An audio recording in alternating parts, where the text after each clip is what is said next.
মারছে, যেভাবে সেই শিক্ষকদের উপর অত্যাচার করালো, খুব ভীষণ লজ্জা লেগেছে আমাদের।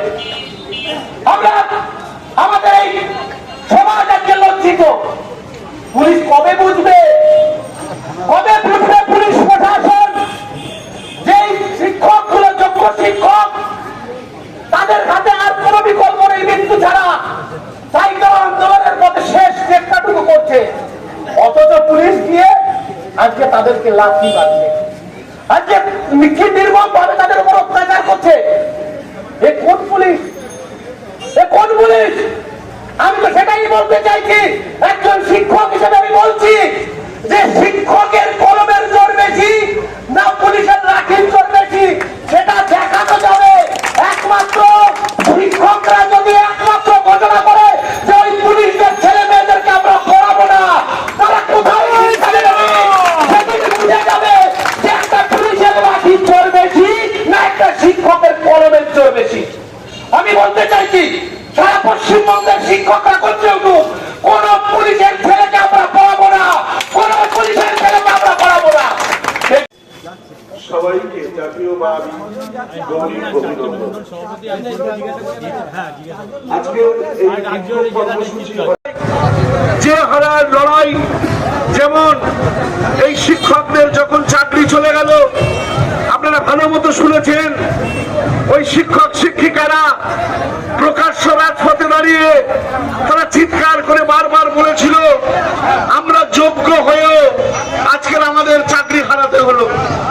হাইকোর্ট যখন নির্দেশ দিয়েছিল, সুপ্রিম কোর্টে গিয়েছিল, সুপ্রিম কোর্ট বারবার রাজ্য সরকারের কাছে বলেছিল যারা যারা যোগ্য আছে আপনি মেধা তালিকাটা বের করে দিন, কারণ আমাদের সুবিধা হবে। কিন্তু সেদিন সেই মেধা তালিকা তাদের হাতে তুলে দেওয়া হয়নি।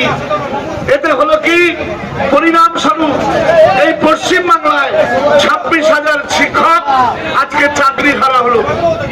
এখন ডাইরেক্ট বলে দিয়ে যাচ্ছি আমরা 24 ঘন্টা থেকে 48 ঘন্টার মধ্যে জিহাদিরা উপযুক্ত শাস্তি না পেলে এটাও চরম আকার ধারণ করতে চলেছে।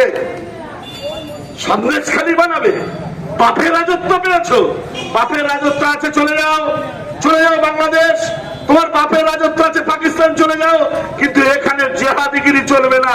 আর ভুলে যেও না, এটা শ্রীরামনবদ্বীপ দ্বীপ, এটাই সেই প্রেমের ভূমি, এটাই সেই চৈতন্য ভূমি, গণ আন্দোলনের যেখান থেকে শুরুয়াত হয়েছিল।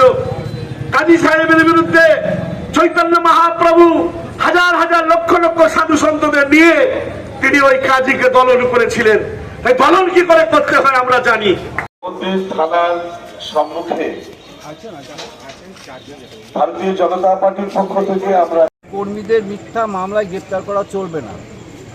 চাকুরিহারা শিক্ষক ও শিক্ষাকর্মীর ওপর বর্বরোচিত পুলিশি অত্যাচার বন্ধ করতে হবে। রাজ্যের সংখ্যালঘু সম্প্রদায় অধ্যুষিত এলাকায় সনাতনী সম্প্রদায়ের ওপর অত্যাচার বন্ধ করতে হবে। এটা আমাদের 4টে দাবি ছিল। আপনারা জানেন যে মালদা এবং বিভিন্ন জায়গায়, যেখানে মুর্শিদাবাদ, যে সমস্ত জায়গায় সংখ্যালঘু সম্প্রদায় অধ্যুষিত এলাকা, সেখানে হিন্দুদের ওপর চরম অত্যাচার। রিসেন্টলি মালদার ঘটনা আপনারা জানেন, এবং বিভিন্ন জায়গায় যেখানে সন্দেশখালী থেকে আরম্ভ করে প্রত্যেকটা হাওড়ার কিছু অংশ, নদিয়ার কিছু অংশ, প্রত্যেকটা জায়গায় যেখানে যেখানে সংখ্যালঘু সম্প্রদায় বেশি আছে সেখানে হিন্দুরা থাকতে পারছে না। সেটাও আমাদের একটা দাবি।